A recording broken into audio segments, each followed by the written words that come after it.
I'm going to mute everyone at this time.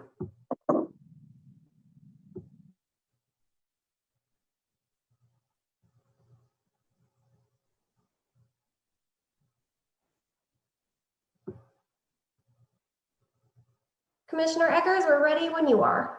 Okay, we're ready to go. And I first of all wanted to welcome everybody to our Forward Pinellas board meeting. And we haven't been together for a couple months now, since before this pandemic hit us in March. And just really wanted to say thank you for being here this afternoon. I think it's extremely important that we continue to do the business of the people as we can. So we're going to have a moment of silence in the beginning here, just for those who have passed from this COVID-19, and for those who are currently sick and dealing with a lot of that health issues, and for the many residents who are enduring incredible financial hardship. So if you all will indulge me with a moment of silence. Thank you.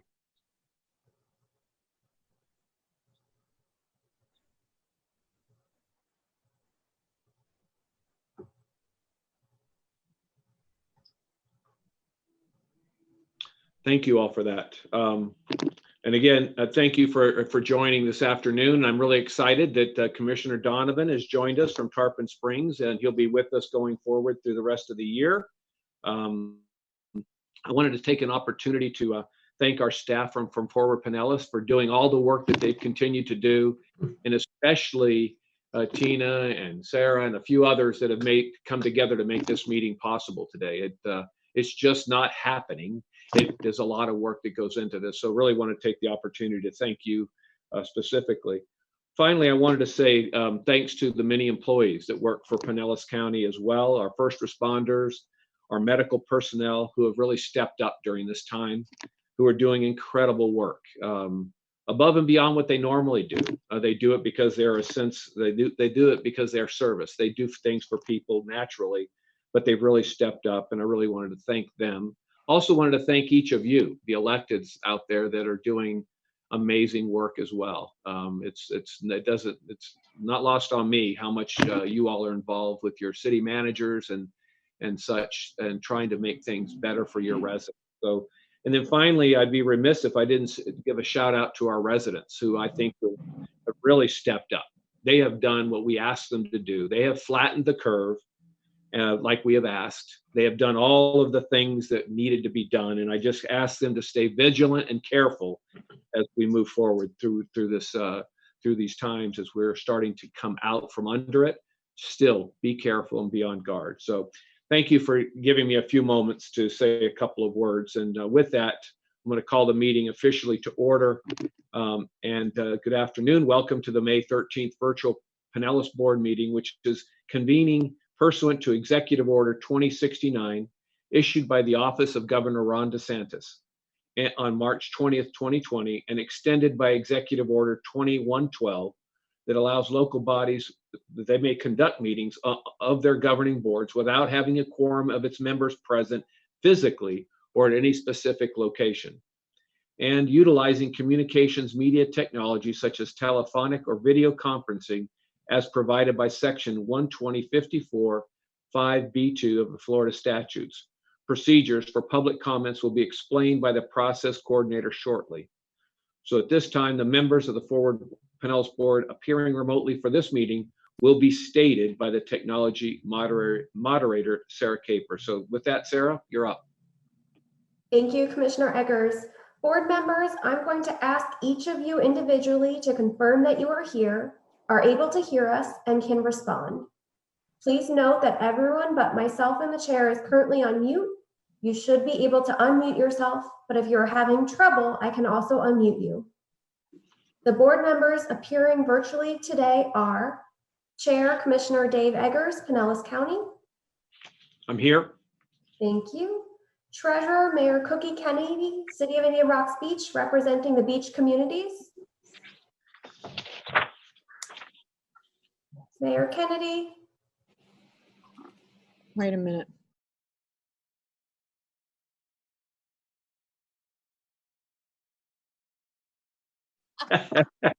That's it. I'm going home. Yes, Mayor Kennedy is here. She is here, yes. Secretary, Commissioner Janet Long, Pinellas County, representing PSTA. I'm here. Thank you. Mayor Julie Bajowski, City of Dunedin. I'm here, and that was priceless, Cookie. Commissioner Connor Donovan, City of Tarpon Springs, representing the cities of Oldsmar, Tarpon Springs, and Safety Harbor. Here. Thank you. Vice Mayor Susie Sofer, City of Bel Air Bluffs, representing the inland communities. Here. Thank you. Commissioner Michael Smith, City of Largo. Here. Thank you. Vice Mayor David Albritton, City of Clearwater. Good afternoon. Good afternoon. Council Member Brandy Gabbard, City of St. Petersburg. Thank you. Can you say that one more time so we can hear you? Here. Thank you. Mayor Sandra Bradbury, City of Pinellas Park. Well, let me. Hold on 1 second. There we go. There you go. There we go. Thank, Present. Thank you very much. thank you. Commissioner Karen Seal, Pinellas County. I'm here. Good afternoon. Good afternoon. And Commissioner Ken Welch, Pinellas County. I'm here. Thank you. Board members are here and accounted for. Thank you, Sarah. Appreciate that. Whit, you have a couple of recognitions to make this afternoon? Sure do. And I would like to just start by again thanking our staff, particularly Tina and Sarah and all the many others who made this meeting possible. So thank you, Commissioner, for stating that. I'd also like to add Pinellas County Communications and Office of Technology Innovation. We could not have this meeting without them, and we certainly appreciate their continued support. I would like to introduce you all formally to Commissioner Connor Donovan from Tarpon Springs. We're really excited to have you here and part of this group. And if you could just take a brief moment to introduce yourself and say a few words, we'd love to hear from you. Yeah, thank you very much. Again, my name is Connor Donovan. I'm a city commissioner here in Tarpon Springs. I was born and raised in Tarpon Springs. I've lived in Pinellas County my entire life, and I don't plan on going anywhere. So really, I'm your biggest fans. I go to, north, south, all the cities. I really appreciate your leadership. I think each city offers something unique and really adds to the value of the county as a whole. I know my time here is going to be relatively short. I just have till the end of the year, but I promise I will never miss a meeting, and I'm really excited to work with you all. Excellent. Thank you. I'd like to now introduce Amy Elmore of our staff. She is our new Communications and Outreach Program Manager. Many of you had a chance already to get to know Amy a little bit. She has hit the ground running starting just a little bit over a couple of weeks ago on April 27th. And like the rest of us, she's working remotely. And we are very happy to have Amy. Amy, would you like to say a few words as well?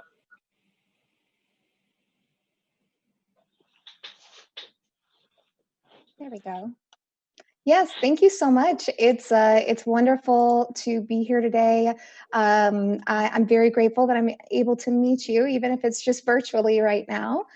For the past 3 years, I've worked with Pasco County Development Services, specializing in social media, communications, and ADA compliance.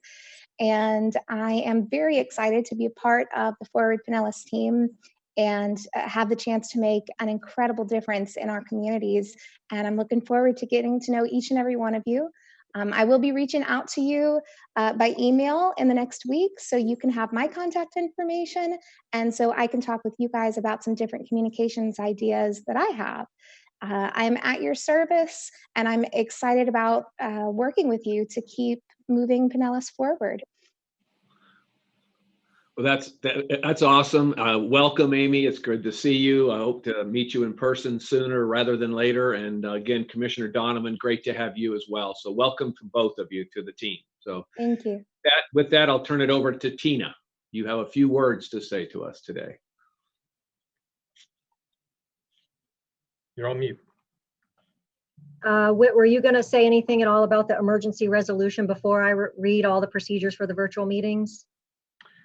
I will. I just wanted to introduce the emergency resolution to you all. This is how we will be conducting our meetings virtually and how we will ensure broad public participation as we go through these phases of the pandemic. And we are continuing to move forward on a number of our plans and studies. So this is an important resolution during this declared state of emergency. And at this time, I'm going to take a few minutes to review the process that has been devised for this meeting. After that, we will be seeking board approval of the resolution ratifying these procedures for your virtual meetings. As the chair alluded to, and as Whit said, there will be a technology moderator and a process coordinator for each virtual meeting who will be tasked with facilitating the meeting. For this virtual meeting, the technology moderator will be Sarah Caper, principal planner with Forward Pinellas, and the process coordinator will be myself, Tina Jablon, executive administrative secretary for Forward Pinellas. Any person may be heard by the Forward Pinellas board for not more than 3 minutes on any proposition before the board, unless the time is modified by the chair. The options and methods for doing that will be explained in a moment. Because an accurate record of the meeting is needed, when addressing the board, any member of the public speaking will be asked to state and spell his or her name. Also state his or her address and announce what agenda item they will be addressing. Throughout the meeting, we ask that any presenters and commenters identify themselves by name each time they speak, unless their name was specifically mentioned at the time before they were introduced. Additionally, please be mindful of not speaking over one another. Anyone wishing to appeal any decision made by the Forward Pinellas board for any matter considered at this meeting may need a verbatim record of the item. A video of this meeting may be requested from Forward Pinellas or viewed at forwardpinellas.org. At this time, we're going to remind everyone to also please silence all cell phones or any other noise-making devices, including your email notifications. Any person with a disability requiring assistance, auxiliary aids, and services for this meeting was invited through the notice of the meeting to notify the Pinellas County Office of Human Rights at the contact information that was provided in the meeting notice. Access to the meeting. Forward Pinellas is using Zoom to hold the May 13th, 2020 virtual Forward Pinellas board meeting. Zoom is a cloud platform for video and audio conferencing, collaboration, chat, and webinars across mobile devices, computers, and telephones. In order to ensure that the public has the ability to view the meeting, Forward Pinellas, in collaboration with the Pinellas County Communications Department, will broadcast the meeting through all its usual channels and avenues that are provided when a Forward Pinellas meeting is held fully in the assembly room at the county courthouse. The meeting can be viewed live online as well as on the county cable public access channels, Spectrum, Frontier, and WOW. The broadcast will also have closed captioning. Additionally, Forward Pinellas has selected a virtual platform that does not require the public to purchase or download any additional software or equipment to watch this meeting. Forward Pinellas has published an agenda as well as a notice to the public of the items and topics that are expected to be discussed at the virtual Forward Pinellas board meeting. The material for each item on the agenda is available during business hours at 310 Court Street in Clearwater and online 24 hours a day at forwardpinellas.org. Public comments. Since this is a virtual meeting as authorized by the governor of the state of Florida, members of the public wishing to address the body may do so by visiting forwardpinellas.org/attend at the time of the meeting or calling into the Zoom platform phone numbers that were provided. In addition to the Zoom virtual meeting platform, Forward Pinellas has developed new methods to ensure public comment for a virtual meeting. Members of the public may call 727-464-5307 to provide advanced comments through a voicemail, or provide advanced written comments via email at info@forwardpinellas.org. All comments submitted through these methods by 5 p.m. the day before the meeting will be included as part of the public record for this virtual meeting and will be available to be considered by the Forward Pinellas board prior to any action being taken. Persons who are deaf or hard of hearing may provide public input through use of this number via the state of Florida's relay service at 711. More information is also available at www.ftri.org/relay/FAQs. If the proposition is being continued or rescheduled, the opportunity to be heard may be at the rescheduled time or otherwise before the Forward Pinellas board take action on any such proposition. For these new options, Forward Pinellas has also created a simple set of instructions explaining how the public may submit their comments with either option. Links to those instructions were provided in the notice to the public and published online at forwardpinellas.org/forwardpinellas virtual meetings. Timing of virtual and live public comment and votes. Prior to a vote on any matter, the chair will seek public comment. The technology moderator or process coordinator will ask for a virtual hand raising of all those wishing to speak on any item. The number of hands will be noted and reported to the chair. The technology moderator will then unmute each speaker in turn in the order that is provided by Zoom, allowing the speaker 3 minutes or time as modified by the chair. Finally, the chair may seek information from Forward Pinellas staff, the presenter, or other resources.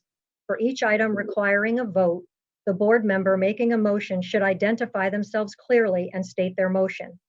The board member making the second should also identify themselves clearly and then second the motion. All votes will be accomplished by a roll call vote.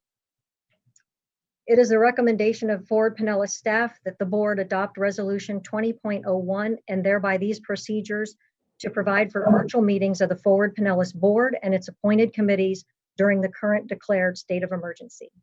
And at this time, Commissioner Eggers, I'll turn the meeting back over to you. Entertain any questions or a motion. Thank you, Tina. Appreciate that. It's a lot to listen to, but we got to understand clearly what our responsibilities are today. So I'll ask any of the board members, are there any questions from board members? And I'm hoping somebody's helping me with this because I can't see all the, Sarah, can you see everybody? I can. Board members, if you could raise your hand in Zoom, then we can call on you in order of your hand raising.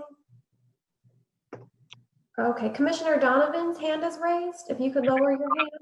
Go ahead.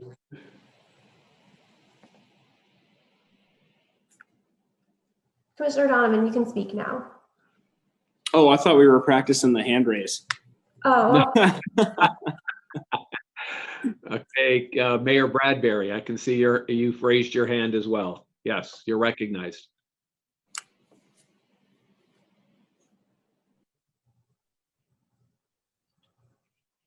Mayor Bradbury, you need to unmute. I can unmute her. Okay.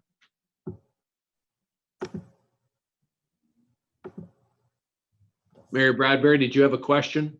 I was going to raise the motion to accept staff's recommendation that we adopt resolution number 20-01. Second. Okay. Mr. Hold on a minute. Who did the second, please? I got it. Thank you, Commissioner Eggers. Okay. Now, before we vote on anything, clearly this is also a chance for any other questions by any of the board members first. Seeing none, I'll ask if there are anybody, is there anybody online, any citizen online that has a question or comment regarding this resolution? Anyone wishing to address the board should raise their hand by pressing the raise hand button or *9 if you're on the phone. We'll give it one moment. I see no hands raised, Commissioner Eggers. Okay, and just before we take the roll call, Chelsea Hardy, our county attorney, did you have any comments or statements to be made at this time? No, sir, just eliciting public comment, what you did, so nothing Thank you. further. Thank you, Chelsea. Yeah, so we're good to go. We have a motion and a second, so we'll do a roll call, please. Commissioner Eggers, Aye. Mayor Kennedy, Yes. Commissioner Long, Yes. Mayor Bujalski,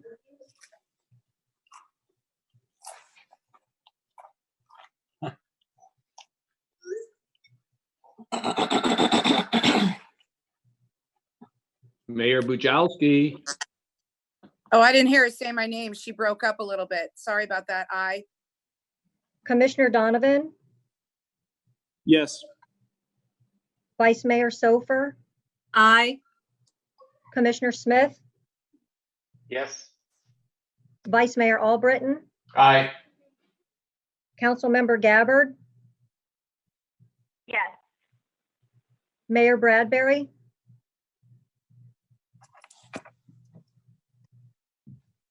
Aye. Commissioner Seal, Yes. and Commissioner Welch. Aye. That was unanimous.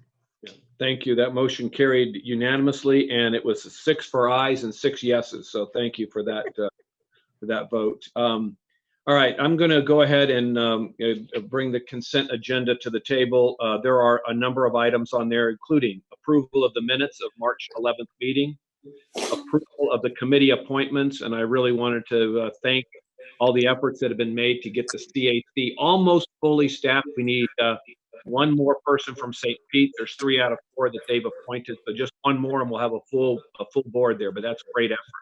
Acceptance of the quarterly 2 financial report, approval of the Forward Pinellas FDOT joint certification statement and summary, cancellation of the August Forward Pinellas board meeting, approval of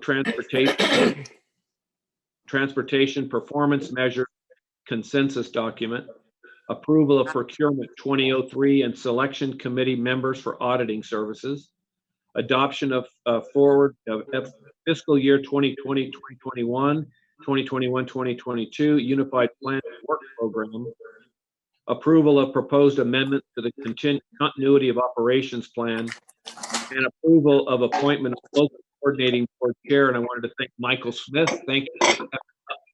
And volunteering to be the chair of that very important board. So thank you for that. And with those items, looking for a motion to approve. Move the consent calendar, Mr. Chair. I second. Did anybody get that? I did. I have a motion by Commissioner Long and a second by Vice Mayor Sofer. Fine. And Chelsea, do we need to take public comments on this? Yes, sir. Okay, Sarah, can you check to see if anybody's calling in on the consent agenda, please? For anyone wishing to address the board, please raise your hand by pressing the raise hand button or pressing *9 if you're on the phone. Give people 1 minute. Commissioner Eggers, we do not have anyone who wishes to speak at this time. Okay, that's great. And we have the motion and the second. Roll call, please, for the consent. Commissioner Eggers, Aye. Mayor Kennedy, Yes. Commissioner Long,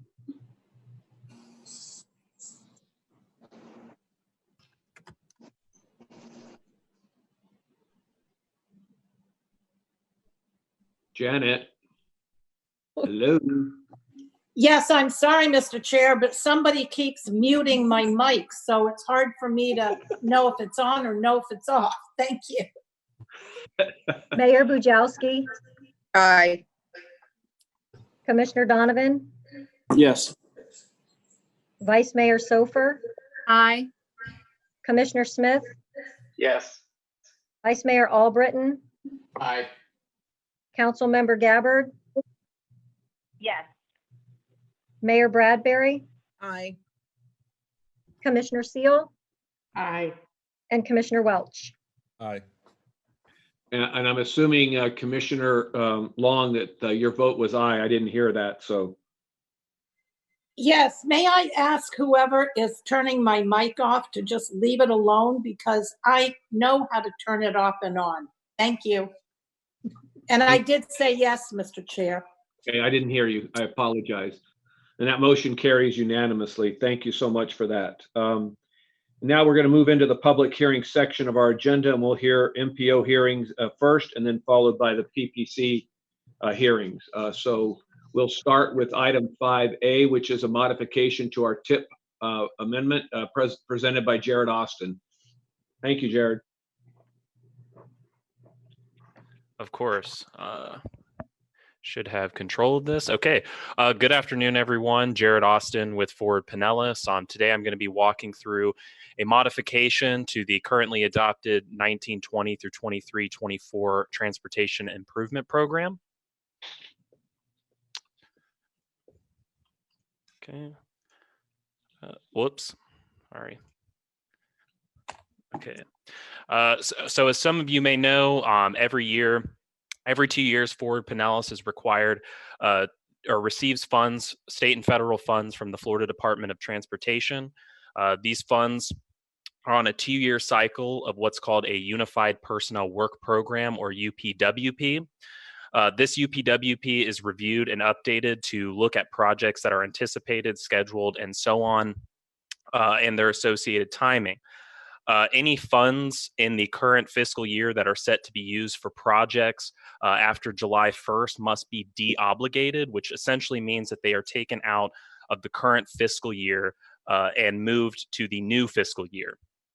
This also means that these changes to the UPWP and the associated changes to the PL funds must also be reflected in the current Transportation Improvement Program, or TIP, which is why I'm going over all of this with you today. So what overall is changing in fiscal year 20, which you can see on this slide, the federal highway planning funds are being adjusted from roughly 1.6 million to 1.3 million. And this is just that number is just decreasing from the overall de-obligations of funds for that year. Then if you look at the fiscal year 2021 federal highway planning funds, you can see the number going from roughly 1 million to 1.2 million. That's just the addition of those de-obligated funds from fiscal year 20 being added to the new fiscal year.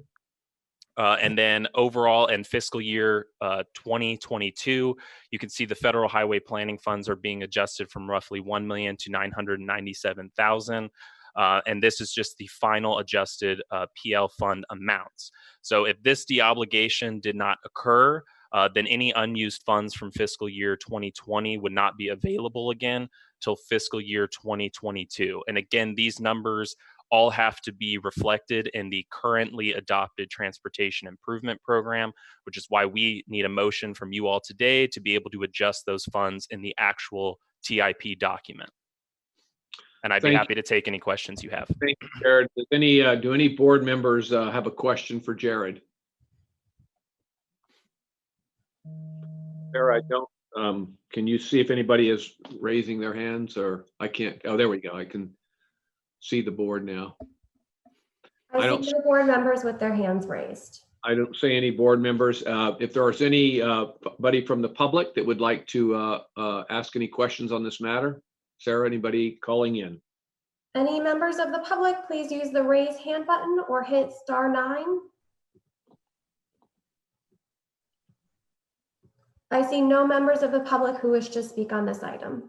And then I'd be looking for a motion and a second for this TIP amendment or modification. Motion to approve. I'm sorry, I didn't get who made the motion. And Mayor Bradbury has her hand up.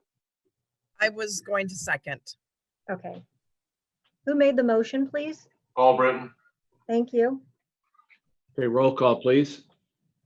Commissioner Eggers, Aye. Mayor Kennedy, Yes. Commissioner Long, Yes. Mayor Bujalski, Aye. Commissioner Donovan, Yes. Vice Mayor Sofer, Aye. Commissioner Smith, Aye. Vice Mayor Albritton, Aye. Councilmember Gabbard, Aye. Mayor Bradbury, Aye. Commissioner Seal, Aye. Commissioner Welch. Aye. I'm sorry, I didn't hear Commissioner Welch. Said aye. Thank you. That carries unanimously. Thank you, and appreciate the presentation, Jared. Moving on to item 5B, which is an annual adoption of our transportation priorities. And I know Chelsea Favreau is going to be the presenter on this. You there, Chelsea?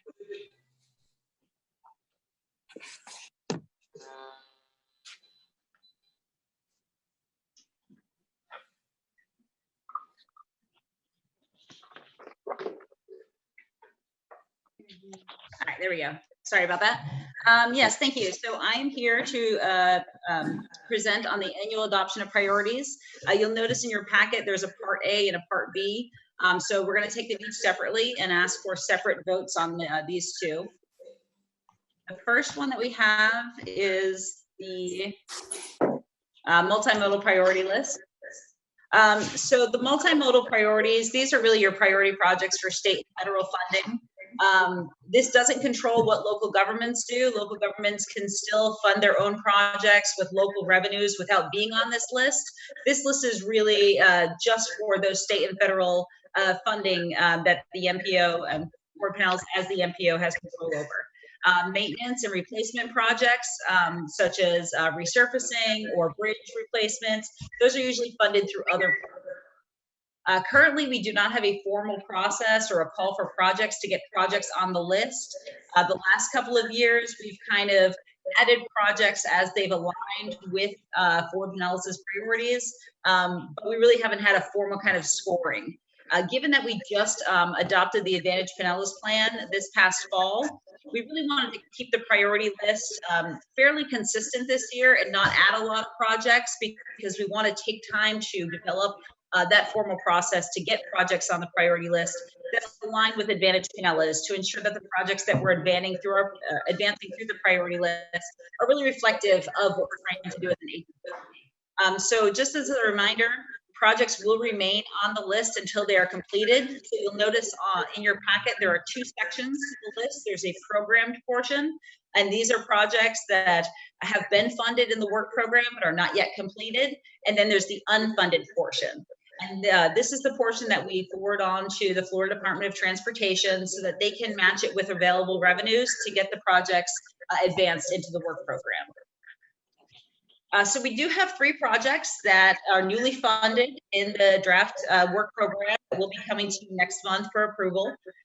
Those 3 projects are the 22nd Street South. This is the St. Petersburg Complete Streets project that we awarded the $1 million grant funding to. On your list, it does say it is from 11th Avenue South to 5th Avenue South. Those project limits have changed just a little bit. It's actually 9th Avenue South to 5th Avenue South.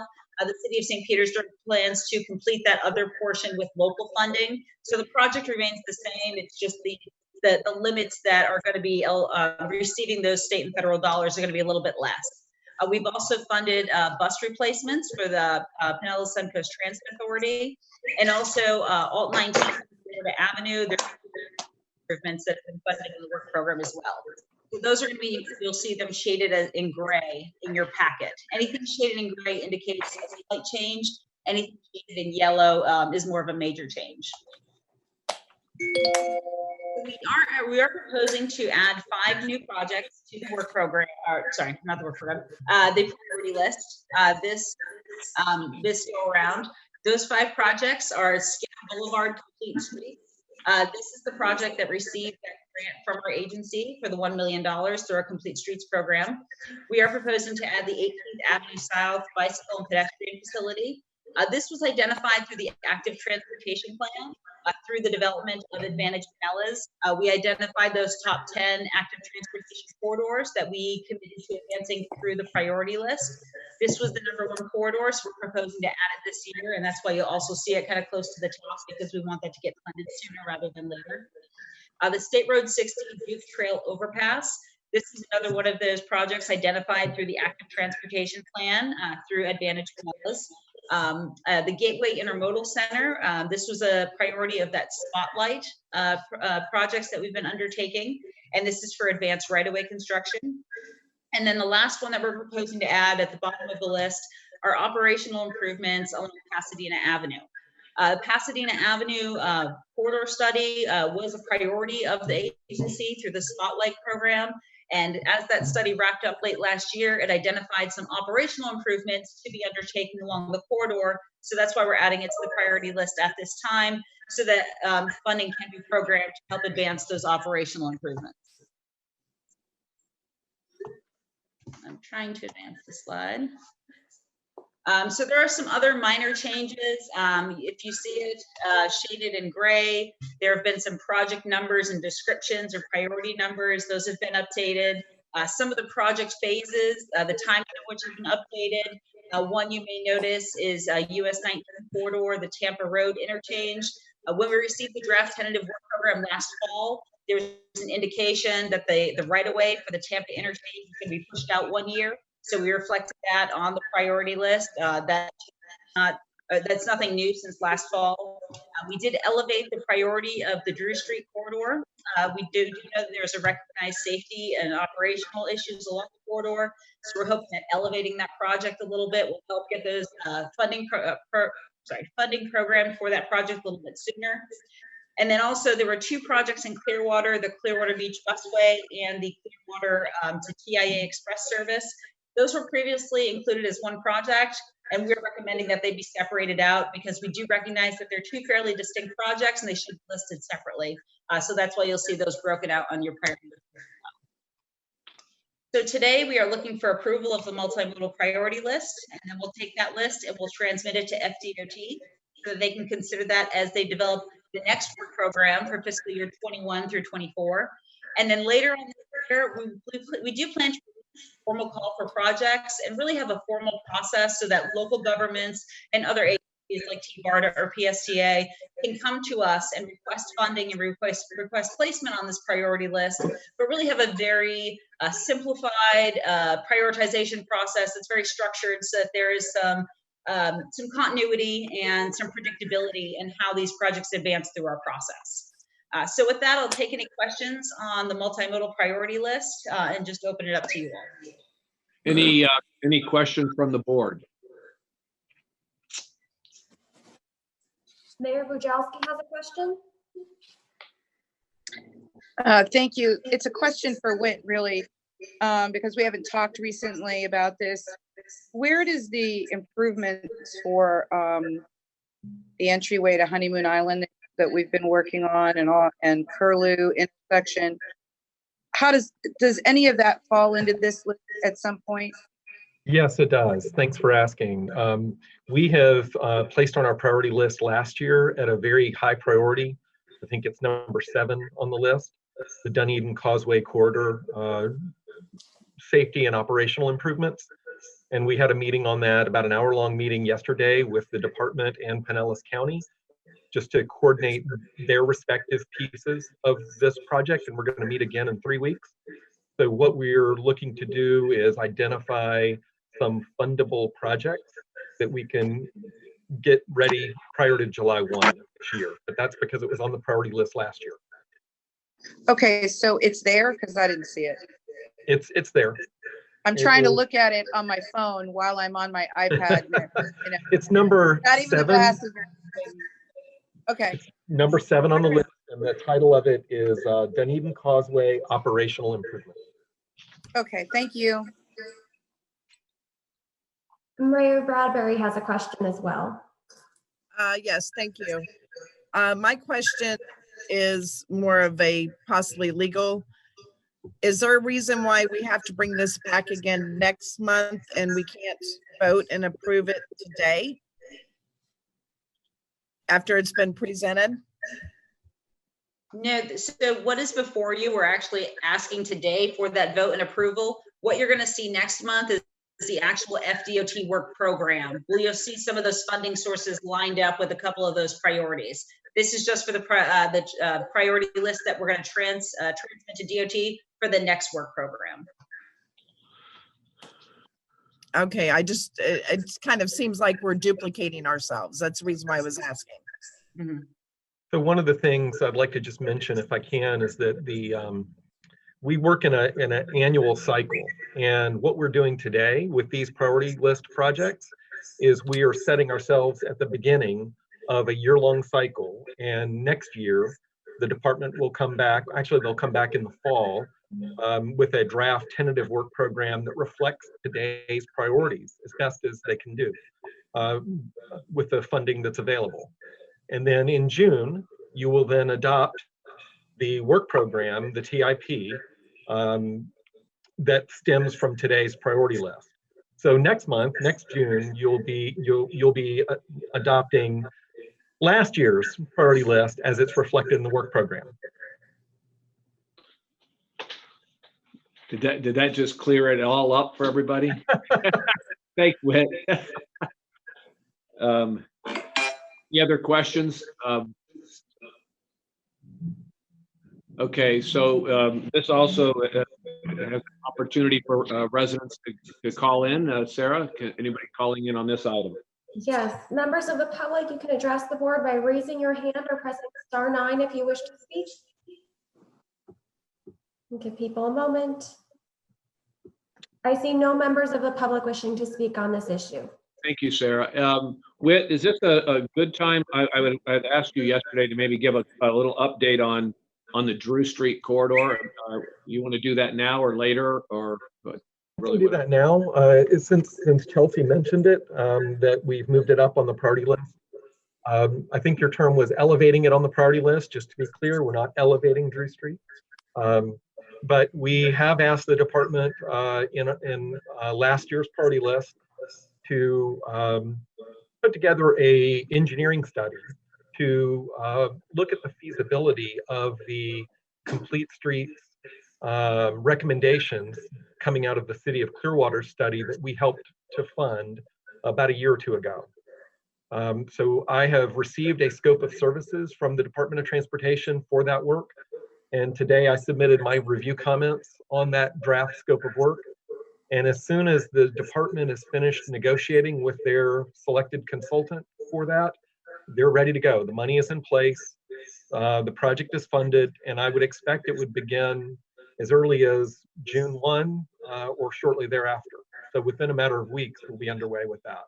And we're anticipating broad participation with neighborhood groups, Amplify Clearwater, Pinellas County, of course, and the City of Clearwater, because that roadway is maintained. It has administrative responsibility by the city, the county, and the Department of Transportation. We've asked the Department of Transportation to lead the engineering feasibility study, but to make sure everybody is engaged in that process. So we're underway, just about.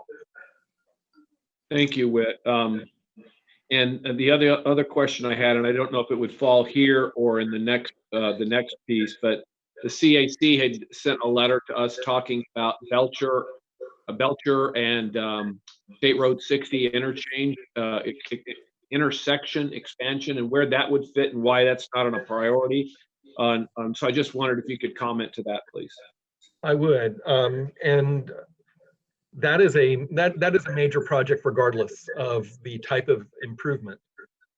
So we had a presentation last year looking at a possible interchange at Belcher and Gulf to Bay, and also an innovative intersection concept of a displaced left turn or a restricted crossing U-turn. And my understanding is that is still a project being decided, debated by county staff, and ultimately it'll be presented to the Board of County Commissioners for guidance and direction. So we felt like right now that's probably a little premature to put on the priority list today, but we recognize that we are going to be likely seeking state and federal funding for that project, because either of those options is still going to be an expensive project. So I think our Citizens Advisory Committee just wanted to recognize and have the board recognize, and ultimately the Board of County Commissioners recognize, that that is a really important intersection to mobility, economic activity for Pinellas County, and needs to be addressed sooner than later. So we will work with the county to make sure that we can advance that as quickly as possible. Okay, thanks, Whit. All right, I guess we need a roll call. Wait. Do we need a motion? Wait a minute. It looks like we have a hand. Is there somebody asking to speak? Vice Mayor Albritton's hand is raised. Yeah, my question on the Drew Street project. You know, we pretty much have an idea because we've been through the public input on that, but there's still ideas for changes. Is the DOT going to come back with some changes to the original plan, or what exactly are we to expect from that, Whit? Good question. What the department scope says is that they will take those concepts that came out of the recommendation that ultimately the City of Clearwater Council approved, and look at them from an engineering feasibility standpoint. So we're taking the planning level study that was done to a next level. It's going to be going into a deeper level of preliminary engineering and design. So when you get into that level, you may need to make some adjustments to those recommendations, either due to right of way or cost or other factors. The scope also says that they will bring up to 2 additional concepts for each segment of the corridor. So they're not just going to look at what came out of that, but if there's something that works even better or addresses the problem differently or responds to concerns from the community, then that'll be vetted as well. And when can we expect to see those concepts? The scope identifies the study will be complete within about a 6 to 8 month time frame. So hopefully by the end of the year. Okay, thank you. I do see, Commissioner Eggers, we do have an attendee's hand raised. Please keep in mind that we can only take comment related to this agenda item, which is the multimodal transportation project priority list. Would you like me to allow public comment at this time? Yeah. I think Karen Mullins, if I see correctly, and she, I think, is the chair of the CAC, so she may be calling in to talk about this item that I just brought up. So. Okay. I will allow you to talk now, Karen. You have 3 minutes. Thank you. Thank you, Chair. I appreciate the time to talk. Thank you, Whit, for the update on that. We are concerned, the CAC is concerned for the development of that project at Gulf to Bay and Belcher Road. We'd like to see it move forward. This is something that's been on our agenda for probably 6 years since we lost a crossing guard person years ago. So we'd like to see that up and get a spotlight on it. Thank you, everybody, for letting me speak. Everybody stay well. Thanks. Thanks, Karen. Anybody else, Sarah, that you see? No, I see no other hands raised. Okay, and before we do a roll call, I think we need a motion to approve the Yeah, that's all I had to do. 2020 Forward Pinellas Multimodal Transportation Project priority. And I do see Commissioner Seal looks like she has a question or comment. I didn't see that. Sorry. I just wanted to note that it's my understanding that the overpasses for US 19, well, in particular, Tampa Road now has no right-of-way or construction funded. I think we stated today this is our priorities, but I think we're constrained because of the money from the state and the federal as far as for US 19. So I just wanted that on the record that I believe FDOT came back and said these projects had to go into the unfunded category for the time being, because then they have a cutback of like 350 million or something, a shortfall in funding. Correct. They had a revenue estimating conference that was projecting some shortfalls, maybe in response to Hurricane Michael and other factors. So that came to us last fall.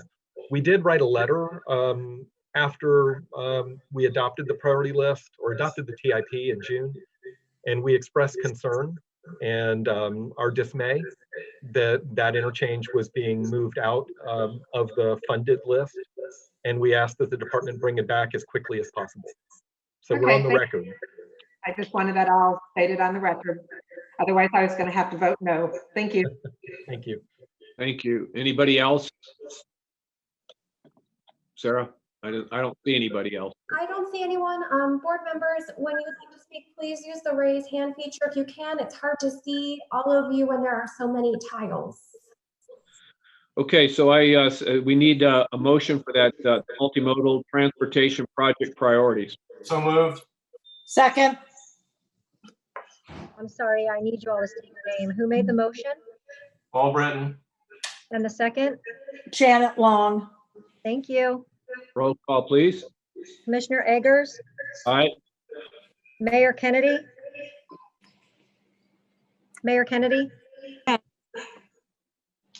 Commissioner Long? Yes. Mayor Bujalski? Aye. Commissioner Donovan? Yes. Vice Mayor Sofer? Aye. Commissioner Smith, Yes. Vice Mayor Albritton, Aye. Councilmember Gabbard, Aye. Mayor Bradbury, Aye. Commissioner Seal, Yeah. and Commissioner Welch. Aye. That carries unanimously. Thank you, Tina. And we'll move on to item 5B, the second part, I guess, 5B, or it is 5B, Transportation Alternatives Priority List. And Chelsea, you're back up for another presentation. All right. Just give me 1 second here to pull the slide up.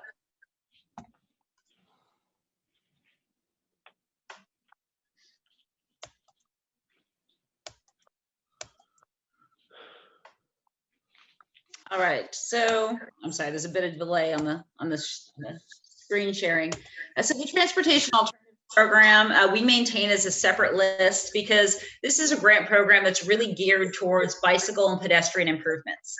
This isn't a very large pot of money, so we did restructure the program last year so that the minimum award we will provide to any local government is $300,000, and the maximum award is up to $2 million. So as you can see, this isn't a whole lot of money. It's not really going to construct a large segment of the Pinellas Trail or anything, but it will be helpful to complete streets improvements, fill in sidewalk gaps, and do some of those lower scale bicycle and pedestrian projects throughout Pinellas County. So we initiated a call for projects last October and asked for applications due in December, and we sent this out to all of our different local governments. We did receive 4 applications from all of our local governments solicited. We had a subcommittee of our technical coordinating committee and our bicycle and pedestrian advisory committee that came together and helped us develop the scoring criteria. So once we received the applications, we actually sat down and had one-on-one meetings with each of our applicants to talk about how the criteria was applied and how they scored, just so that we made sure we were all on the same page with each of the projects. And then we walked all of our applications through our committee review with the BPAC, the TCC, and our Citizens Advisory Committee to come up with that final recommendation. So you'll see the list in your packet. There are a couple up top that are being struck through. These are being proposed to be removed from the list. The first 2 are sidewalks in Largo and then the Bayway South Trail in St. Petersburg. These are both completed projects, and that's why they're coming off of the list. Also being removed from the list are improvements on the Treasure Island Causeway. This project has been canceled at the request of the local government. So those are coming off. And then at the bottom, under that unfunded section, you'll see that now there are only 3 projects. Because we did this new call for projects and we overhauled the program, we did remove all previous projects that were on the list and then replace them with this call for projects. The 3 that you'll see being added are 28th Street Complete Streets projects in St. Petersburg, Central Avenue Complete Streets, also in St. Petersburg, and 22nd Street South Complete Streets, again in St. Petersburg. The 4th application that we did receive was from the City of Treasure Island. During the course of our review of the project, the city did decide to remove the project from consideration. So what we're proposing is that we then advance the 3 St. Petersburg applications in priority order based on being ranked to the priority list. So today we're looking for approval of the Transportation Alternatives Priority List. We'll then send this list to DOT consideration as they develop the next work program. And then later on this year, we're going to issue another call for transportation alternatives applications from all of our local governments. Knowing that this is a pretty small scale project, we kind of wanted to keep the list short and concise and make sure that the projects that we're adding to it can be funded in the next couple of years. So we'll see what we get funded this year, and then maybe next year request 2 or 3 projects to be added to the list. We'll make that determination with your guidance in the coming year. So with that, I'll take any questions that you may have on this list. Thank you, Chelsea. Any questions for Chelsea, please?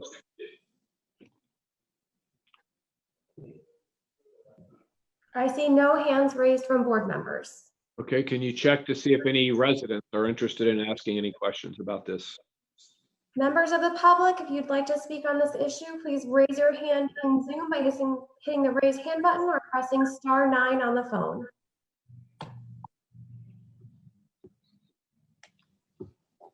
I see no members of the public wishing to speak on this issue. All right, then we'll need a motion to approve the 2024 Pinellas Transportation Alternatives Program priority list. I'll make the motion. I also see that Cookie has her hand raised. Was that for a motion, Mayor Kennedy? Yes, ma'am. It's okay. I'll be second. I have a motion by Mayor Kennedy, a second by Vice Mayor Sofer. And you ready for the roll call, Commissioner Eggers? Ready, roll call, please. Thank you. Commissioner Eggers? Aye. Hold on. Mayor Kennedy? Yeah. Hold on a minute. Commissioner Long? Yeah, aye. Mayor Bujalski? Aye. Commissioner Donovan? Yes. Vice Mayor Sofer? Aye. Commissioner Smith? Aye. Vice Mayor Albritton? Aye. Councilmember Gabbard? Aye. Mayor Bradbury? Aye. Commissioner Seal? Yes. And Commissioner Welch? Aye. That carries unanimously. Okay, thank you. Appreciate that. Really, we're going to move forward from the MPO public hearings into our land use public hearings and under the Pinellas Planning Council. And at this time, we'll be taking those hearings, they will be conducted as follows. I will first ask for Pinellas staff to present the items. Applicant local governments are available for questions as needed.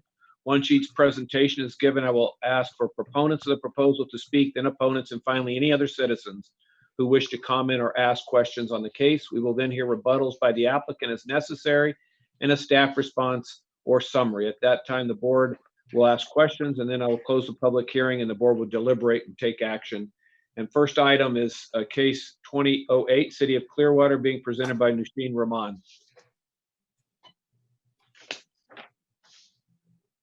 Good afternoon, everyone. Just going to request control. Hello there. Hi, good afternoon. For the record, Nusheen Rahman, Forward Pinellas. The first case being presented is CW 2008, submitted by the City of Clearwater.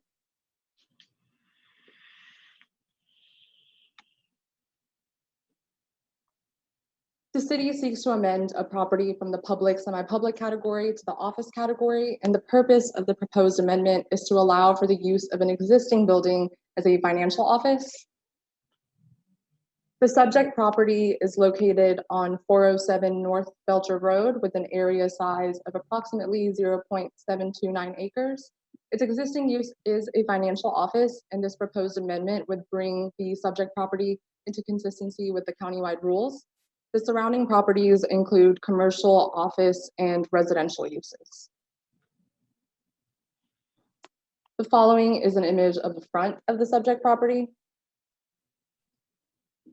Next is an image of the west of the subject property.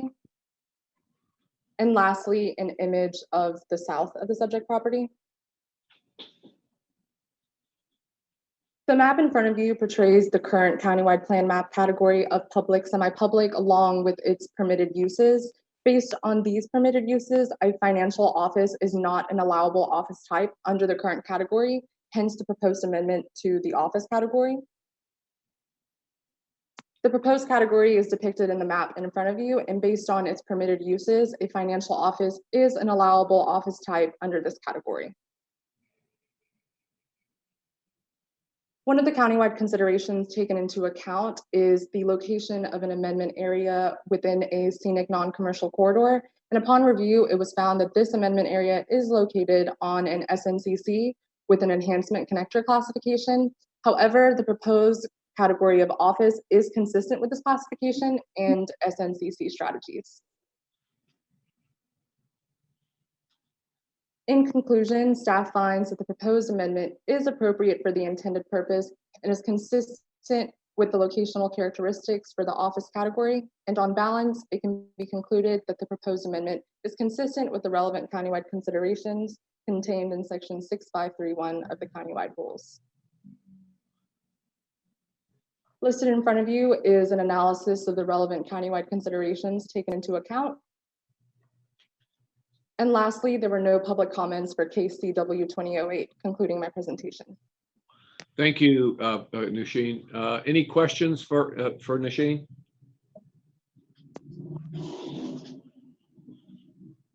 See none. Your board member hands raised. Okay, then we'll ask for, are there any proponents of the proposal that would like to speak? Any proponents wishing to speak from the public, please use the raise hand feature or hit *9 on the phone. I see no proponents wishing to speak on this. Any opponents? Any opponents from the public wishing to speak, please raise hand or use the *9 feature. I see no opponents. Thank you. And any other citizens who might be out there? Any citizens, again, please use the raise hand feature or hit *9 on the phone. I see no citizens wishing to be heard on this. Okay, what is the board's wish, please? Need a motion to approve this item. So moved. I see Commissioner Seal making a motion, and I have Commissioner Welch with a second. Thank you. Thank you. Roll call, please. Commissioner Eggers, Aye. Mayor Kennedy, Yes. Commissioner Long,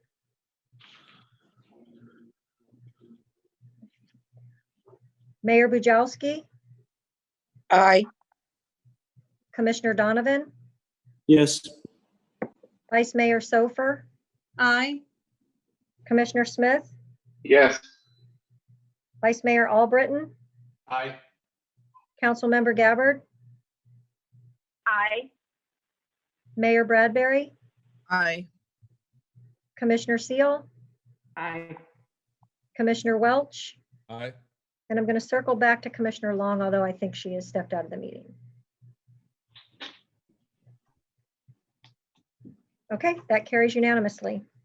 Thank you. Appreciate that. We'll move on to item 5C2, which is case 2009, City of Safety Harbor. And Nasheen is back for another presentation. Thank you. Just requesting control of the screen. All right, so the second case being presented is CW 2009, submitted by the City of Safety Harbor.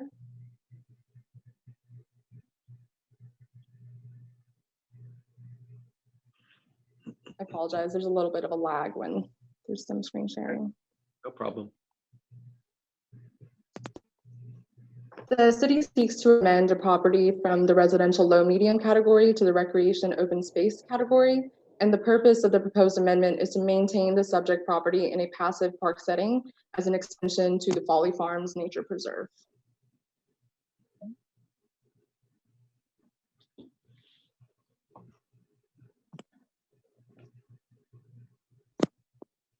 The subject property is located on 1550 Martin Luther King Jr. Street North with an area size of approximately 1.05 acres.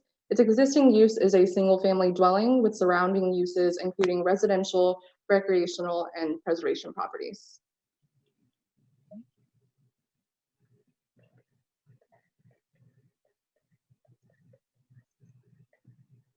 The following is an image of the front of the subject property.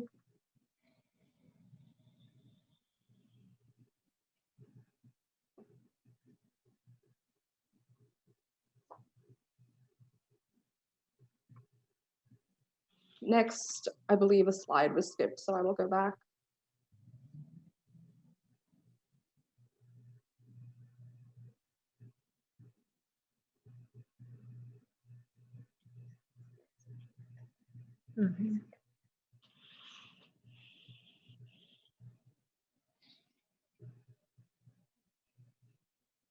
My apologies, my slides are moving forward very slowly.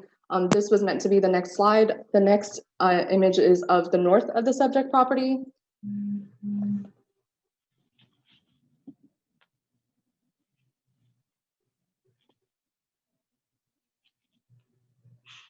And lastly is an image of the existing Folly Farms Nature Preserve just south of the subject property. The map in front of you on this slide portrays the current countywide plan category of residential low medium along with its permitted uses. The city intends to maintain the subject property in a passive park setting. Therefore, the proposed amendment to the recreation open space category. The map in front of you portrays the proposed category of recreation open space, and the recreation open space category recognizes those conditions which contribute to the passive open character of such uses. Therefore, it is a better suited category for the intended purpose of the subject property. In conclusion, staff finds that the proposed amendment is appropriate for the intended purpose and is consistent with the locational characteristics for the recreation open space category. And on balance, it can be concluded that the proposed amendment is consistent with the relevant countywide considerations contained in section 6531 of the countywide rules. In front of you is an analysis of the relevant countywide considerations taken into account for this case. And lastly, there were no public comments for case CW 2009, concluding my presentation. Thank you. Thank you, Nasheen. Any questions from the board for Nasheen? Okay, then do we have anybody online that are proponents of the case? Any proponents, please raise your hand using the feature in Zoom or hit *9 on the phone. I see no proponents. Opponents?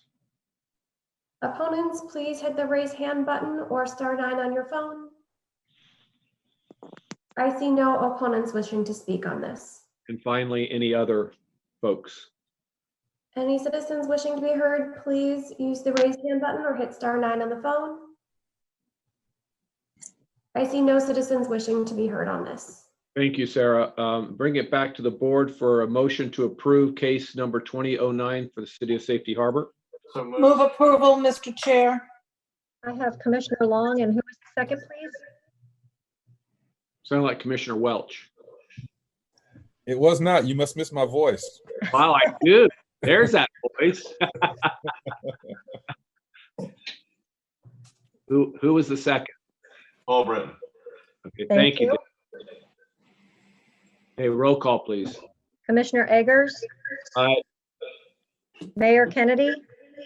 Yes. Commissioner Long? Yes. Mayor Bujalski? Aye. Commissioner Donovan? Yes. Vice Mayor Sofer? Aye. Commissioner Smith? Yes. Vice Mayor Albritton? Aye. Councilmember Gabbard? Aye. Mayor Bradbury? Aye. Commissioner Seal? Yes. And Commissioner Welch? Aye. That carries unanimously.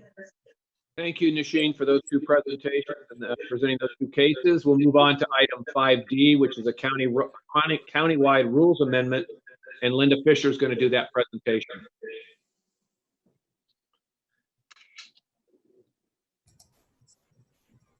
Thank you. In late February, the Board of County Commissioners passed a resolution formally making a request that we add a category called residential rural into the countywide rules. And this is a process that any local government can follow to request a rules amendment. This is a category that we used to have in the rules. Before 2015, the countywide plan map used to be an identical compilation of all the local future land use maps, and any amendment to a local map automatically triggered a countywide plan map amendment. There were 9 residential categories, including residential rural at 1/2 unit per acre and residential estate at 1 unit per acre. In 2015, the countywide plan consolidated those 9 residential categories into 4. And residential rural and residential estate were replaced by a new residential very low category at 1 unit per acre.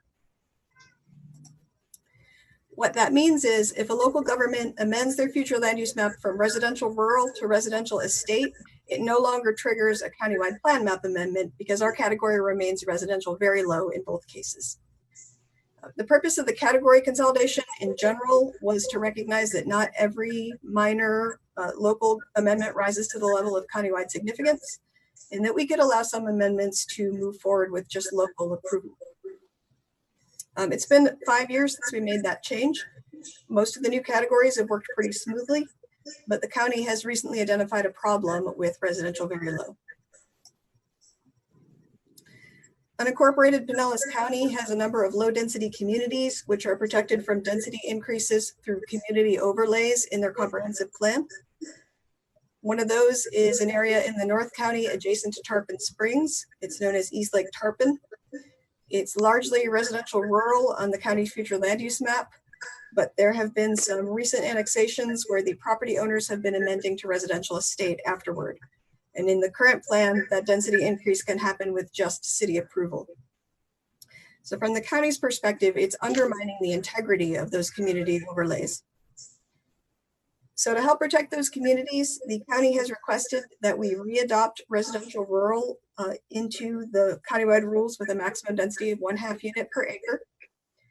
And once that's done, they've requested to apply it to the countywide plan map in that East Lake Tarpon area.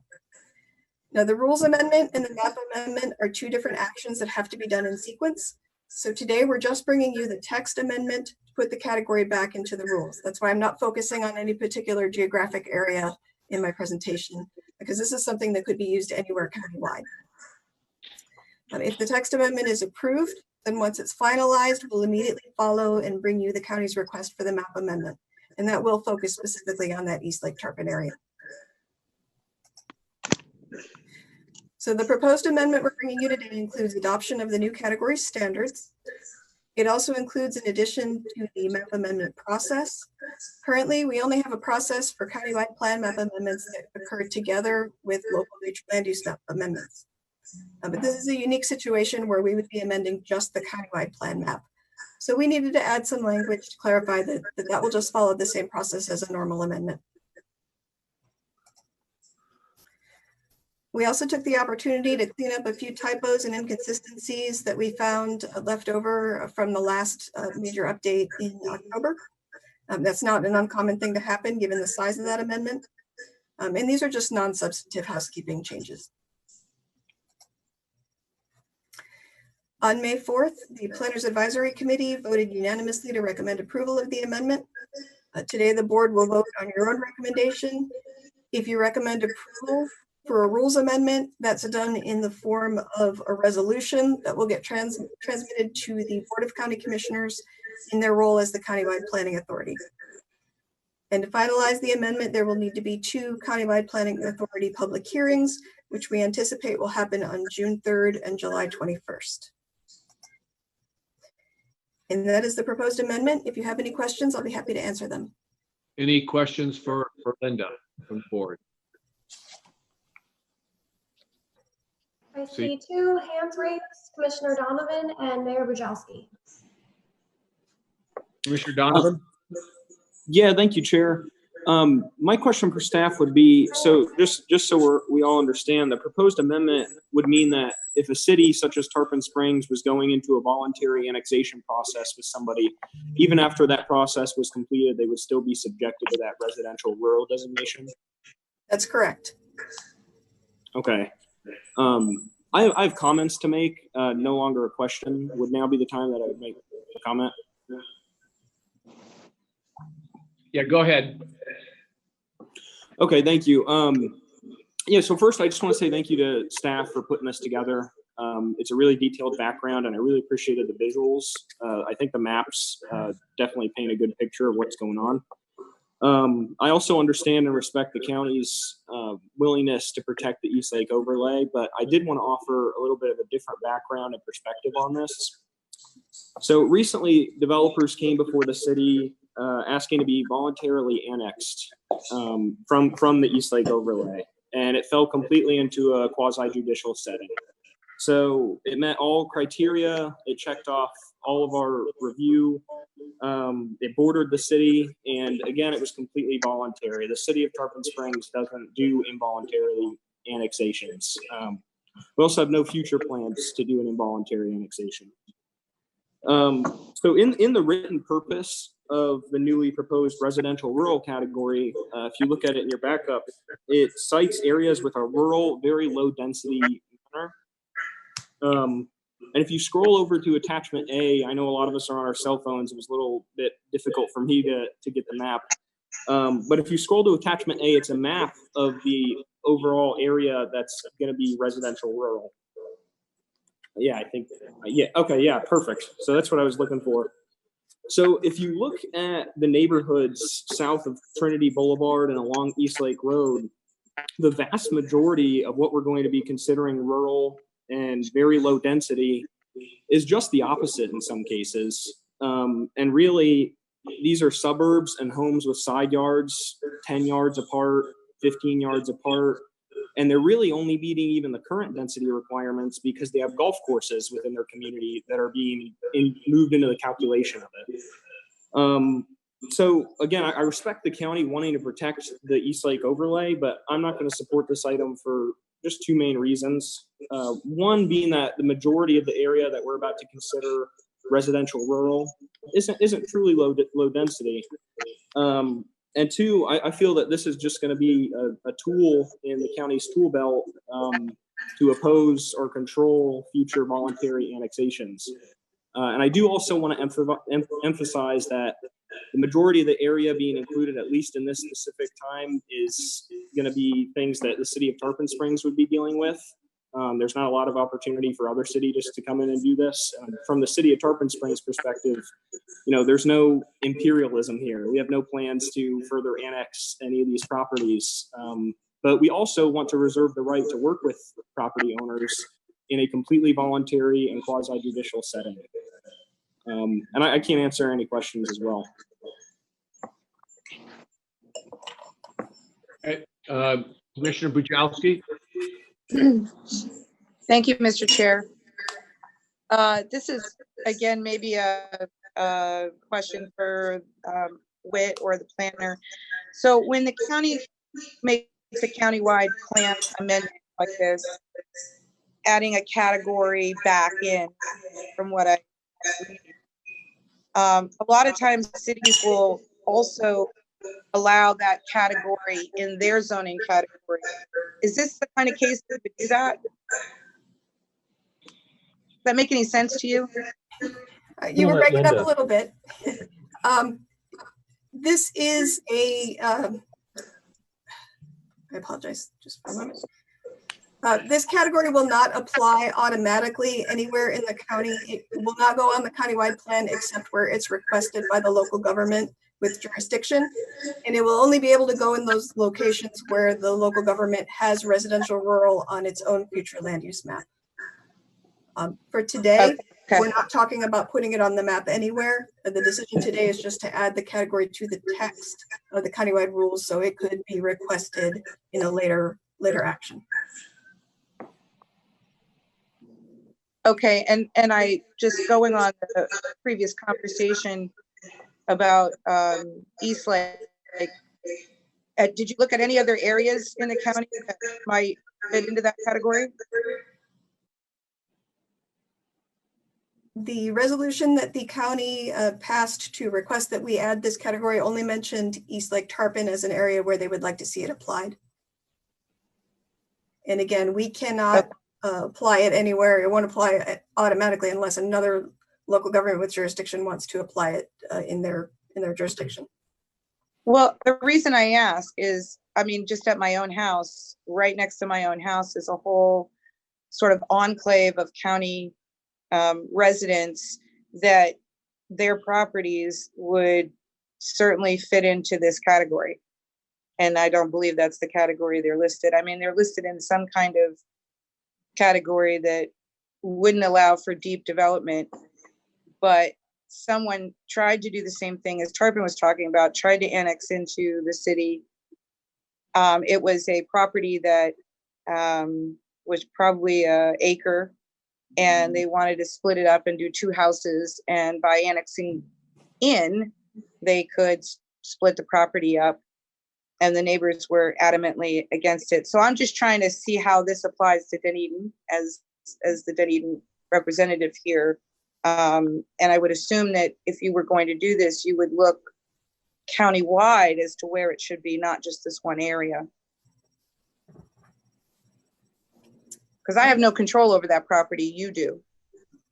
And again, that would be up to the unincorporated county, whether they wanted to request that we reflect residential rural on the countywide plan map in that area. Well, aren't you the unincorporated county? Don't you look at all of that? I don't mean to be a smart aleck, but let me I'm respond if I can. As Linda mentioned, this is step one of a two-step process. So all we're doing is enabling a local government to take advantage of this new category. The next step would be for Pinellas County or the city of Dunedin or any other community to say, that's something we want and here's where we want to apply it. If that happens, then we as professionals, and again, we represent the cities and the county equally, we would then do our own evaluation and analysis of the appropriateness of that to be applied in any location. And that would go through our Planners Advisory Committee, that would go through you as a board. So you would have an opportunity to reject that approach or support that approach. At this point, all we're doing is enabling the category to potentially be applied, and it does stem from a request by the county for that East Lake area only. okay, so you're saying that the county commission would have to ask you to look at the entire county and their unincorporated areas to see if it applies anywhere else. You're saying you have to get that ask. Is that what you're saying? They would have to ask for a specific location in the unincorporated area. So it wouldn't be like Ridgecrest or Lellman. You know, they would have to apply specifically for the East Lake area or wherever they chose. And then we would do our evaluation of that location at that time for appropriateness. Yeah, right now there's no, the map does not recognize this category. So we're not even getting into the map discussion. We're just trying to create the category again that can then be applied to the unincorporated county or a city that wants to change a land use within its boundary to this kind of half unit per acre category. So today there's no specific request, although as the presenter made, there's one that's coming this month and next month. But there could be others that utilize this as well, including the county again in another area, or any number of cities. So. Okay, so I'm fine with adding the category. I would just suggest to whoever makes those calls that if you're going to add a category and look at areas, you should look at all the areas equally. It just feels like it, you know, rather than piecemeal it, but this is my input. Thank you. Thank you, Mayor. Commissioner Donovan, did you have another comment or question? Yeah, I guess my only question remaining would be that, so just so we're clear, the only plans right now for this to be added anywhere is the East Lake overlay, correct? That is the only request we've received. Once we add this category back into the rules, if this is approved, then that would allow other local governments to make that request in their own jurisdictions, or for the county to request it in additional areas. Or really to request this particular one, because, you know, officially nothing, we understand the interest in the county doing this, but it's not officially been requested until this category is created. It can't be. There's nothing to apply it to. So we need to create the category first, and then the cases come after.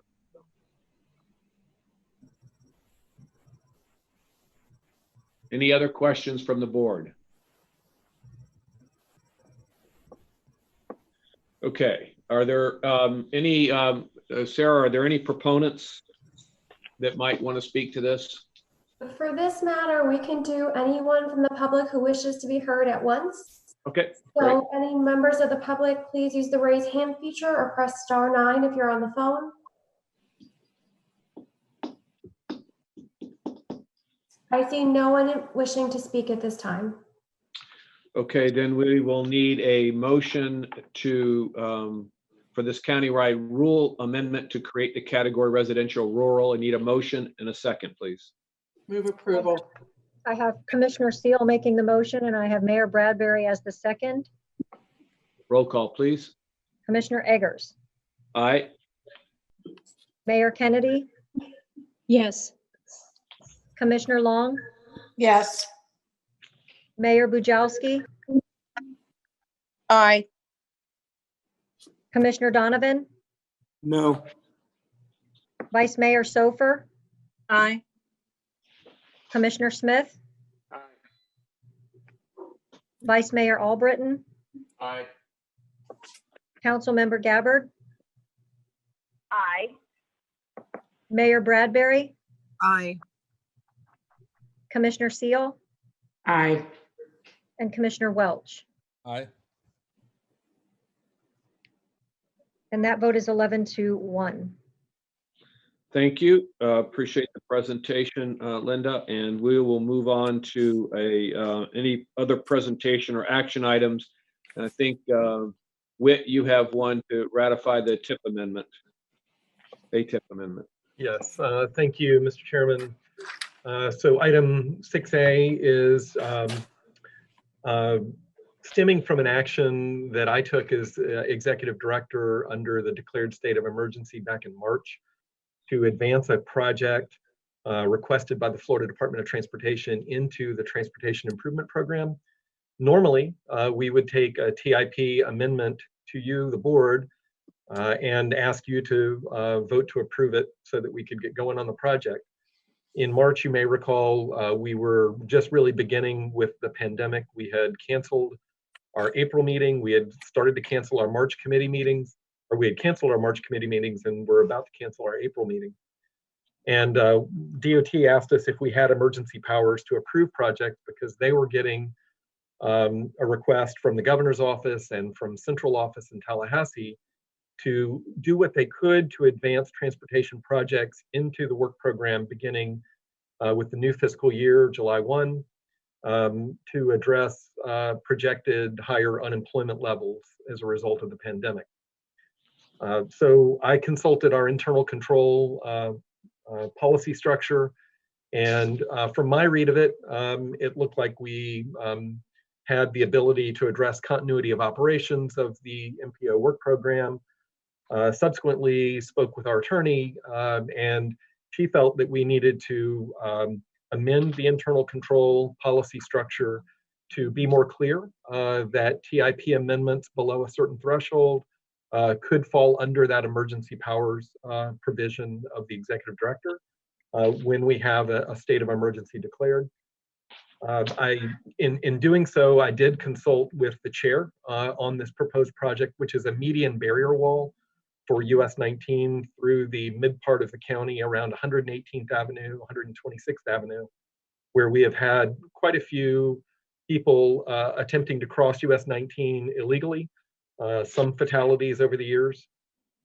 And what this will do will provide a higher median barrier, a plexiglass median barrier that would prevent that from happening in the future.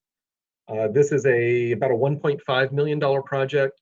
What we are asking you to do is to ratify my action back in March, and also to amend the internal control policy structure that provides guidance on how we use these emergency powers to address projects that are either in the long-range transportation plan, which means you have already voted on these projects to say that they're worthy of consideration for funding, or if it's not in the long-range plan, and we have many small projects, operations projects or safety projects that don't find their way into the long-range plan, that you authorize me to include those if they are less than $5 million in construction costs.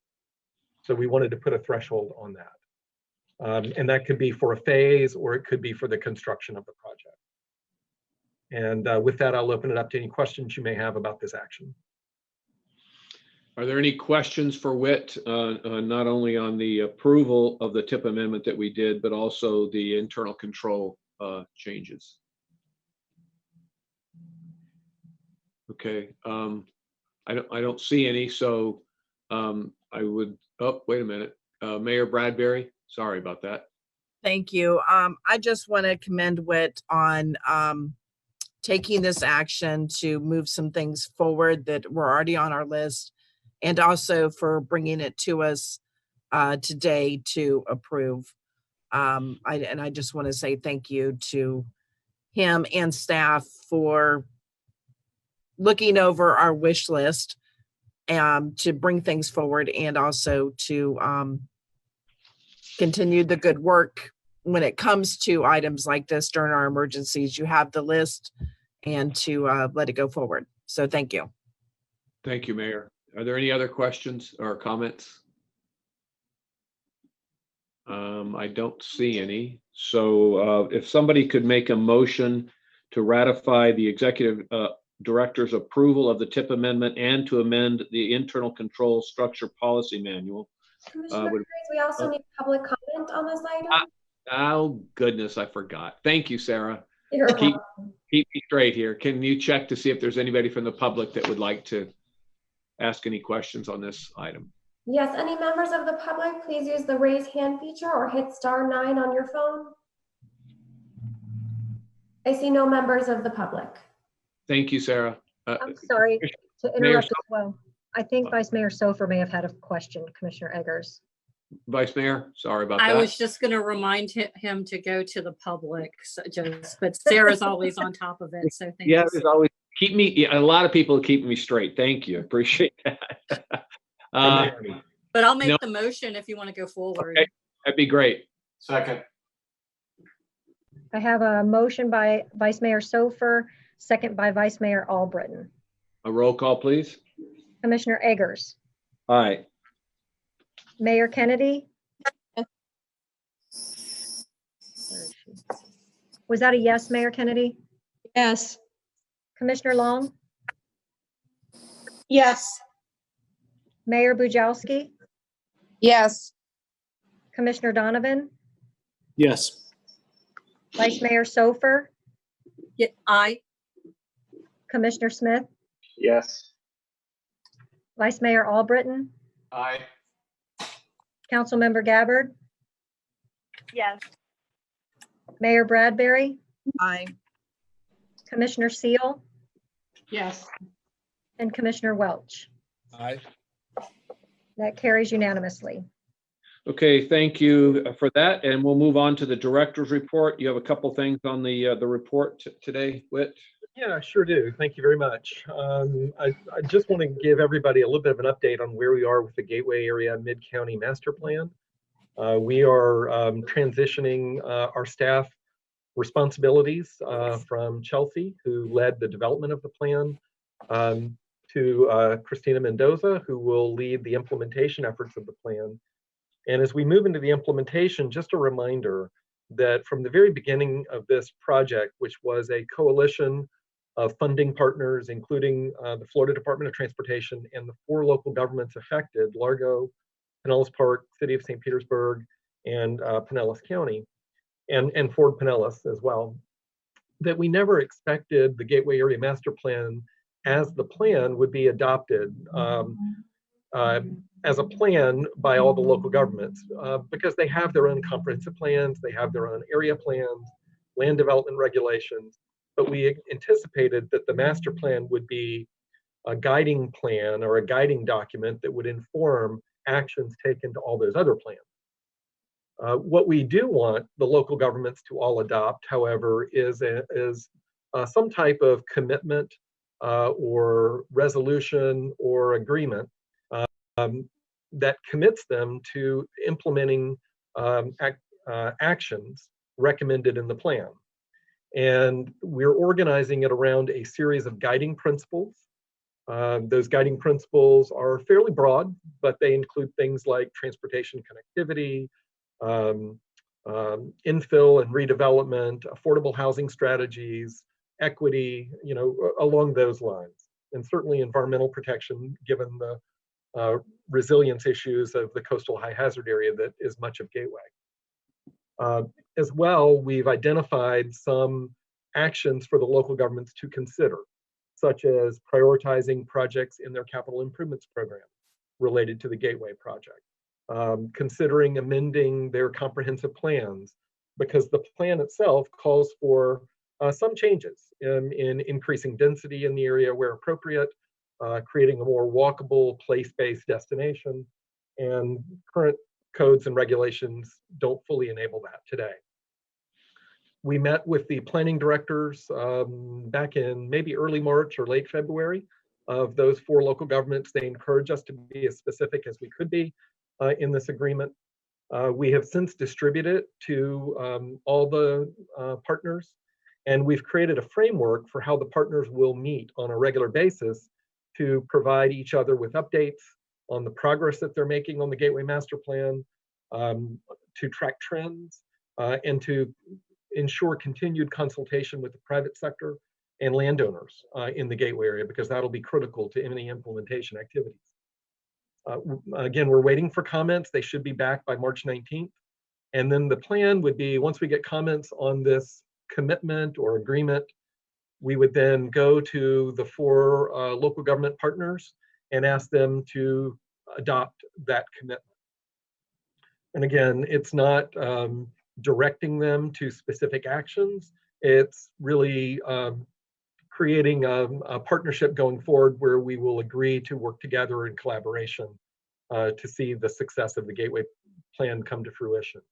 We hope to have everyone adopt that plan before the end of the year. Just because the changing nature of the document, we did not include it in the agenda today, but we can certainly include the final version that we take to all the local governments when it's ready, either at your next meeting or at the July meeting. And I think I've already got meetings scheduled with the city of Largo and with the city of St. Petersburg, and we're waiting to hear back on the other local governments as well. So I'll stop there to see if you have any questions about the Gateway Master Plan and the process that we're following. Any questions for Whit?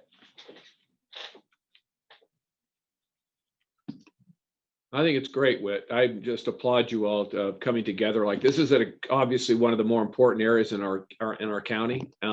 So many hands in the pot, so to speak, and I think it's great to be working together and at least providing some guidance and an avenue to have these discussions. And hopefully we do them more in coordination than in conflict, so that we do the right things and most effectively and efficiently in mid-county there. So I think it's great work, and I look forward to seeing that throughout the year.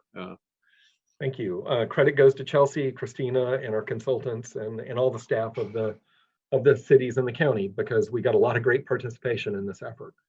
I also want to just bring very quickly 2 other items to your attention. Just to keep it on your radar screen, the US 19 underpass for the area north of 580. That is something that we've heard from adjacent landowners asking the Department of Transportation to reconsider the location of that underpass. And we're going to be bringing that back to you probably at the June meeting. The department, I think, is ready with an analysis that we've requested. So I did just want to let you know we're following up on that request. And we got a little delayed because of the emergency situation, but we're going to be back on track shortly with that. Hey, Whit, I think that's great. You'll obviously reach out to those businesses there and let them know that we'll be having a presentation next month. As soon as we get it scheduled, I will let them know. I did follow up and say we are doing the analysis that they requested. Thank you, Whit. The other item I'll mention briefly before I go to the next one is the Waterborne Transportation Subcommittee that we formed earlier in the year.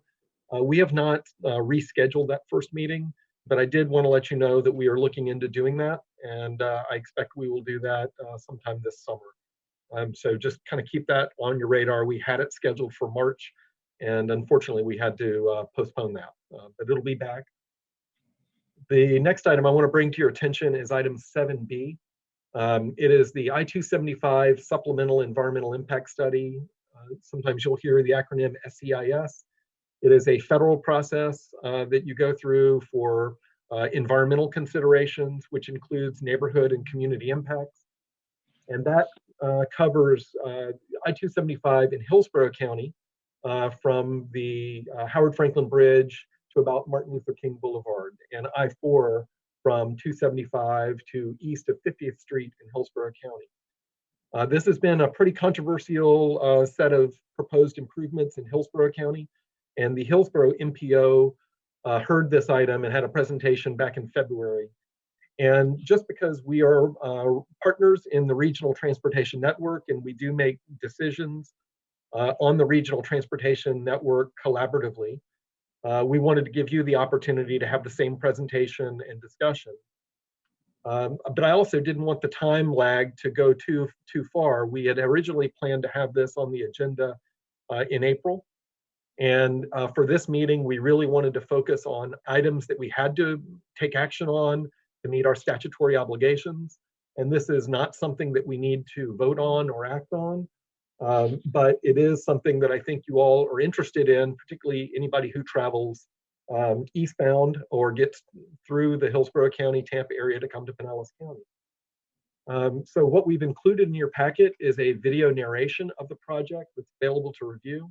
It is a PowerPoint presentation, and in order to continue hearing that narration, you'll need to continue to press advance on those slides. But that's available for you, and what we can do is give you time to look that over, formulate any questions or comments, and then we can certainly take them up at our June meeting if necessary.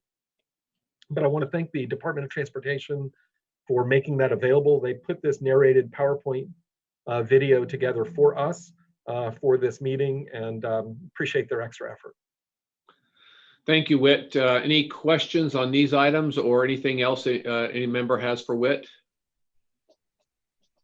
Mayor Bradbury. Thank you. Would you have staff send us this presentation to us separately so that we can in turn share it with our staff, Sure. like via email?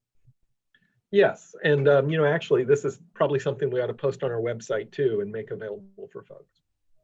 I think that it would be good just for it to be out there for the citizens to see.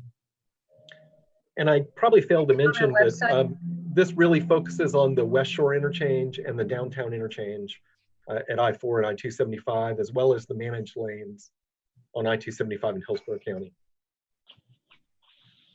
With the files that we receive from FDOT are very large. They're not possible to be emailed, but the write-up included in your agenda packet does have a link to that presentation, and because it is linked to our website because of the size of the file. We'll figure out a way to get it to you, Mayor Get it Bradbury.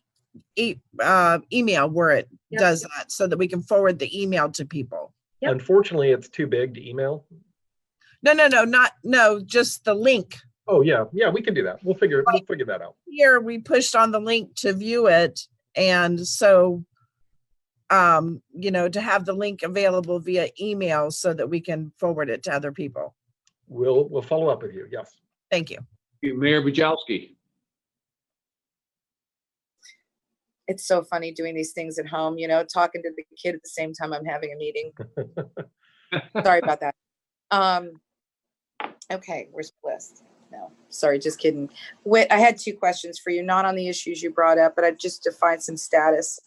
A few months back, and I'm sorry, it could have been late last year, we talked about pulling out the old report on consistency of trail crossings and that type of thing. And we were going to try to look and see if there was anything we could do about that, because we're testing out these kind of new cross markings with flashing lights. And as you know, we put one of those new test things in Dunedin, and we've had 2 accidents there, even still since, where people were sent to the hospital. So I really think we want to continue to look at those consistency at trail crossing type of things. Can you hear me? Yes. Because everybody looks frozen to me. Sorry, y'all look wonderful. You're just frozen in time. We're listening intently to you. Oh, okay. So that was one question. Whit, any thoughts? Yeah, that's still on our radar. It is something that we need the participation of a lot of local governments, because I think it was in, I need to go back, probably 2012, 2013 timeframe, we did take up an effort to look at consistency of intersections along the trail, which has been, it's been a little maddening to me as a regular trail user. And I think to a lot of folks, there was not a lot of interest in having more uniformity from city to city at the time. But I think it's a subject that we're interested in. It's not fallen off our radar screen. We've really just kind of kind of been figuring out when is the best time to bring that up, and there's been a lot going on for about the last couple of months, but we will get to it. No, I get it. I get it. I just wanted to make sure it hasn't fallen off the radar. Every time I see an accident, you know, and of course during this COVID thing, and when the beaches were closed, the trail was packed, and all I could hear about from folks, again, unique situation, but so many people were, as the sheriff put it, you know, in a toothpaste tube shoved on the trail, and the crossings, you know, it was very dangerous for a lot of people. And I know we still have other crossings in Dunedin that we want to see different than they are now, but we've been kind of waiting for this. So I appreciate that it's still on your list, and I totally understand your, you know, need to prioritize. The other quick question we have not talked about, well, privately, but not publicly, is I was really appreciative of the Pinellas County Commission supporting the application for the grant funding for the Causeway Bridge. And as the county's transportation planning organization, I'd really like to see that bridge on something, a list of something, even though I know it's not FDOT and all of that, but we just don't really have a way to monitor its progress of what's happening. And almost every other bridge we do. So I just throw that out there. If we could put it on something and have some way to monitor its progress, I'd certainly appreciate it. Great question. Thank you. We will do so. We also have a couple of other bridges. San Martin Bridge is another one that's important to a lot of folks. Right. And all of them, I think there's a third bridge, Beckett Bridge maybe, that are in about the same category. Yep. They have different costs, but they are all dealing with sea level rise. They're dealing with substandard designs that are outdated, things like that. We are putting together a construction-ready list of transportation projects for potential funding if there's another federal stimulus package to assist states and local governments. That is being discussed in Congress. So we want to be ready if that happens. So I could see those bridge projects finding their way onto that kind of a list, or as we update our criteria, certainly back on our multimodal priority list in the future. What we also want to be mindful of with our grant applications is when you apply for a federal build grant, which used to be called Tiger, and you may remember that's been around since probably 2009 or 10 under multiple administrations. It's just been renamed. That there's fierce competition for those funds. And it's probably in our best interest as a county to really look at what is the one ask that Pinellas County has for a build grant. And right now, this year, for instance, we are submitting at least 2 grant applications that I know.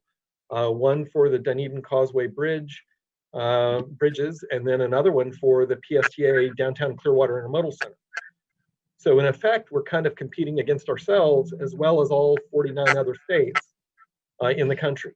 And I would like to think about a better way where we can vet those potential applications, and then we could still, you know, I guess have a local government decide to submit a build application on their own, but maybe the MPO, Ford Pinellas as the MPO, only supports one at any one time, and we have a process for determining what that is.